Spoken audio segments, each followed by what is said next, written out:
Salut à tous. Salut à tous. Alors bah écoute, un petit avis à vif sur à vif et à cran sur Orléans, bien sûr, merci de me donner la boîte Simone. Orléans, enfin plus exactement Orléans Invasion. Ah bah attends, tu veux les deux? Tiens, vas-y. Merci candidat.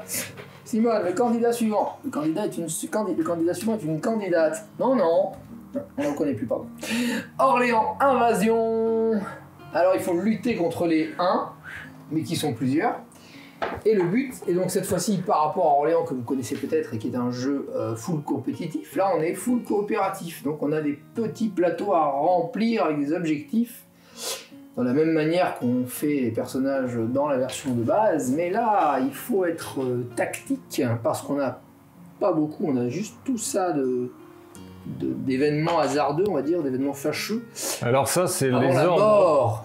Ce sont l'invasion barbare. Voilà.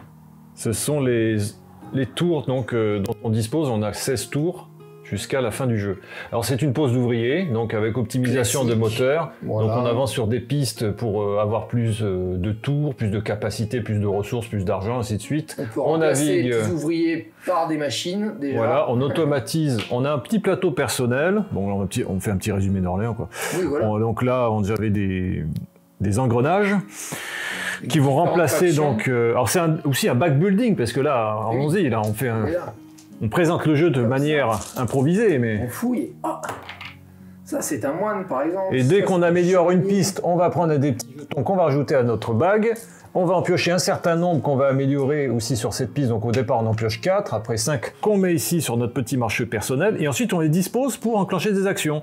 Donc là, j'en mets un là, j'enclenche une action, je les retire, je les remets dans le sac, donc et ainsi de suite. Soit un battleur, soit un bûcheron, soit un bourgmestre. Non, oui, il y a plusieurs catégories. Ouais. Alors là, c'est la version coop. Beaucoup ne jurent que par le mode coop, donc invasion, qui est intéressant, qui est stratégique. Nous sommes arrivés presque, nous avons échoué de peu. Ouais, on avait donc on avait complété, on avait combien? 6 objectifs personnels de valider. Voilà, et puis on a des petites cartes donc, pour la variabilité selon le personnage que l'on incarne, voilà, avec ses objectifs. Moi, il fallait que j'atteigne un développement. Oh, je n'arrive pas à attraper mes ongles. Ah, regardez-le, regardez cet handicapé. Eh oui, je suis un peu handicapé. Atteindre un niveau de développement de 5, ce qui a bien été le cas, puisque je suis au-delà du 5.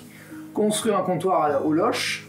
À loche, c'est de belles loches, là j'ai construit un comptoir. Posséder 4 tuiles lieux, 1, 2, 3 et 4 que j'ai rajouté sur mon plateau. Oui, mais je crois pas que les gens, s'ils connaissent pas le jeu, ils sauront de quoi il s'agit. Tout est validé, ils savent sinon, dans le jeu normal, il y a des points à accumuler, voilà, c'est comme compétitif, c'est la course vers les points. On installe des comptoirs de sur le jeu. Et de... Bon, on va pas décrire tout le jeu, c'est pas non plus le but de la vidéo. Simplement l'idée d'ensemble, donc pose d'ouvrier, optimisation de mécanique, course au point, ça fait partie pour moi, c'est pas le meilleur, mais un des meilleurs jeux de la sorte, même si c'est pas forcément le plus sexy, ça va, ça reste présentable.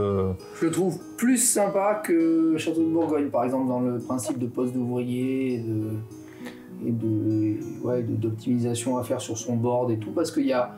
Même si on fait ça un petit peu de son côté, sur chacun sur son board, il y a quand même une évaluation de ce que fait l'autre sur son board, et ça rentre en compte, que ça soit en compétitif ou en coopératif, bien sûr. Alors, on a quand même beaucoup de modes de jeu, donc là c'est mode coop. Dans cette boîte d'invasion, il y a encore d'autres propositions, d'autres modes. Il y a... un mode solo, je crois aussi. Il y a aussi un mode solo, avec des challenges et des objectifs. Aussi, ce que j'aime beaucoup, c'est quel que soit le... Enfin, c'est pas quel que soit le mode qu'on choisit, mais le mode classique, on joue les uns contre les autres. On a donc notre plateau personnel qui est avec les mêmes actions, très bien. Mais on va pouvoir acheter aussi des tuiles, c'est pas des aménagements, mais des lieux, donc c'est pas de science, mais bon, d'autres technologies.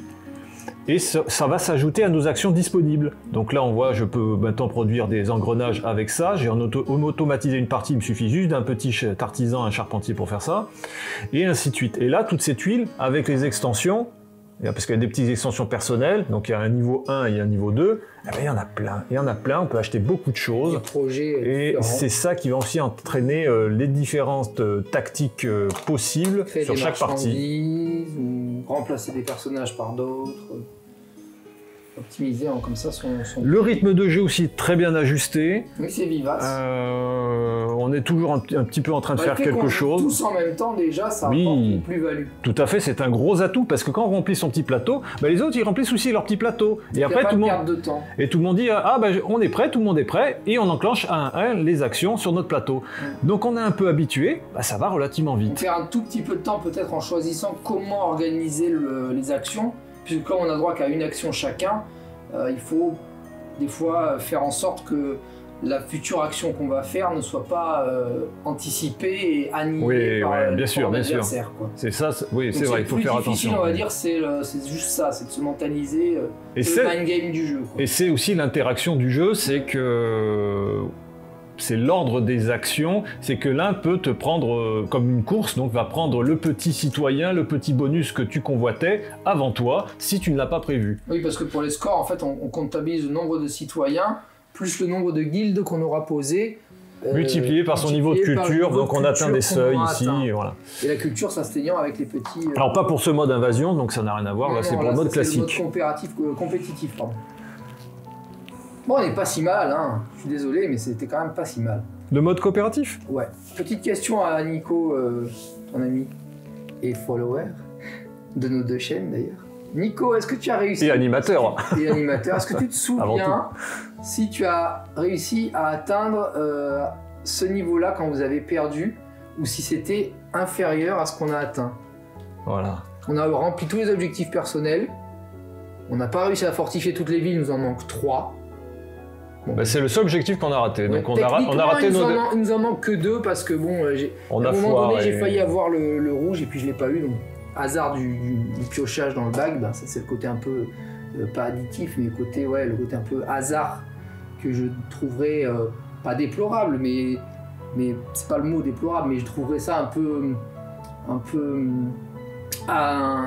handicapant s'il n'y avait pas cette capacité à pouvoir balancer les jetons qui ne nous intéressent pas dans la mairie pour les jeter à la défausse pour qu'ils fassent des actions.